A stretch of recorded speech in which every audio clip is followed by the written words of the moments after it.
Glass is a superhero thriller, a sequel tying together both Unbreakable and Split, in which security guard David Dunn returns using his super strength and supernatural abilities to pursue Kevin Wendell Crumb, a disturbed man who has 24 different personalities and who kidnaps and imprisons young girls. After David discovers Kevin's hidden facility, a confrontation takes place between him and Kevin's most dangerous and domineering superhuman figure called the Beast. They are eventually captured by authorities and are sent to a mental institution alongside David's once rival Mr. Glass, as all of them try to find a way to escape from a psychiatrist who is determined to prove to the trio that they do not actually possess superhuman abilities. Unbreakable definitely presented us with a very unique take on the superhero genre. It was completely grounded in reality, and it wasn't based on any comic book material at all. It was more a film inspired by comic books and by superheroes rather than derived from them. It was just a simple story about a man with a very unique gift. It was definitely ahead of its time and even kind of a trendsetter in my opinion.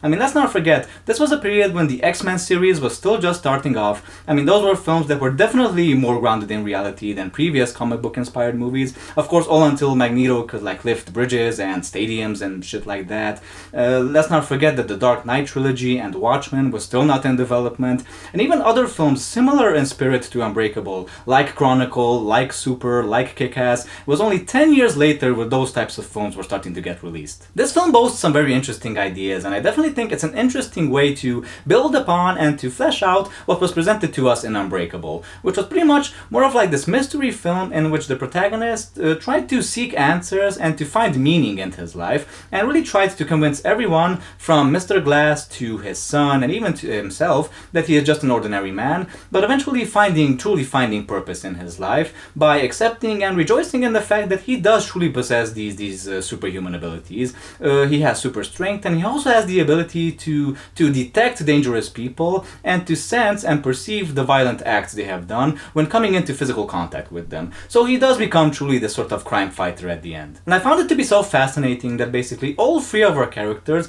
end up in a point in the film when they kind of start to become convinced, when they kind of start to be made to believe that they don't actually possess any superhuman abilities and that it's just all in their head and they are insane. And while watching this middle portion of the film, I kind of started to ponder myself, like, wait a minute, what if that's actually true? I mean, we have basically almost never seen anything in either of these films that would truly indicate the fact that these people have superpowers. I mean, super strength, come on, there are people in the real world who have super strength, okay? There are men who can pull trucks with their teeth. There are women who can lift huge weights with just their vaginas, you know? So, I mean, it kind of starts convincing you as well as the viewer, as it is starting to convince the characters as well. The film is definitely appropriately titled Glass because it is definitely Mr. Glass who is running the show and who is orchestrating everything. This film kind of answers a question I was left with after watching the original Unbreakable. My question was that if this guy is a super villain, then what exactly is his superpower, you know what I mean?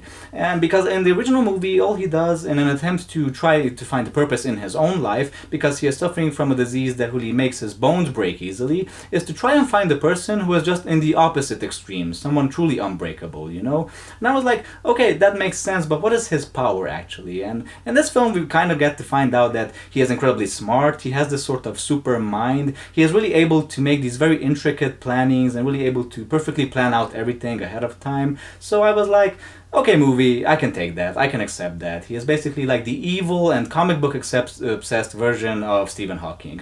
I can take that. The whole themes of the series basically come full circle, in that certain circumstances can lead to the birth of certain superhumans, and these circumstances oftentimes include traumas, tragedies, or certain disabilities leading to the sharpening of other abilities. Mr. Glass is definitely an example of this, who is incredibly fragile physically, but is incredibly strong mentally. We have David, who is on the other opposite end of the spectrum, who is incredibly strong physically, but incredibly vulnerable emotionally, and somewhere in the middle we kind of have Kevin, who is incredibly vulnerable mentally. It is exactly the mental and the emotional parts of ourselves that are so driven by impulses. I mean, that's exactly why David and Kevin are so easily manipulated into believing that their powers are just mere illusions. They are impatient, they are so easy to mislead and to control. Not Glass, however, who is just patient, who never makes a false step and who is never misled. This film really shows that the power of the mind is unquestionable. I mean, it's exactly why the mind is something so difficult for us to decipher. We really seem to know so little about the mind, while on the contrary, we seem to know a whole lot about the body. And we put it on display all the time in sports, in fashion, in advertising, because exactly it's something so incredibly measurable. It's on the outside, it's external. That's exactly why the character of Glass can really fool everyone. He can really pretend to be something he is not,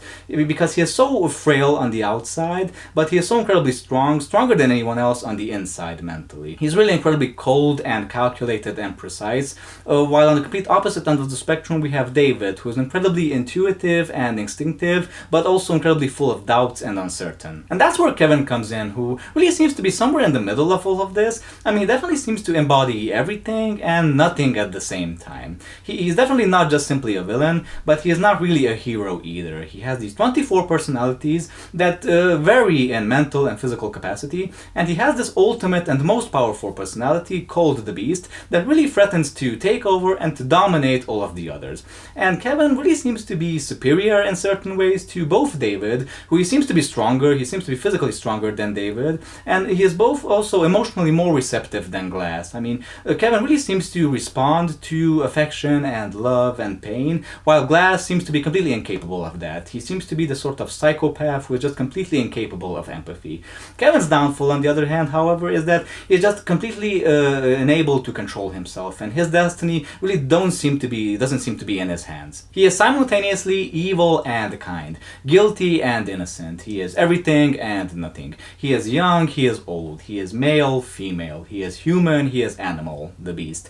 One of the most sympathetic personalities he has is a 9-year-old boy named Hedwig, about whom Mr. Glass says that it must be so fascinating to be you, because you get to see the world as it really is, as a child sees it.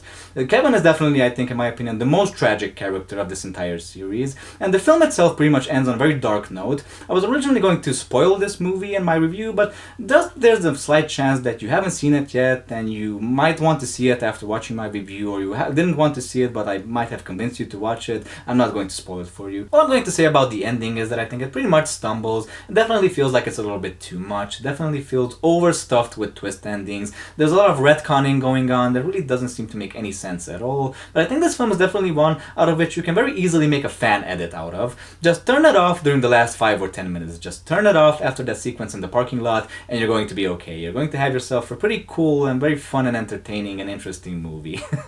So my question to you guys would be, what is your favorite M. Night Shyamalan movie?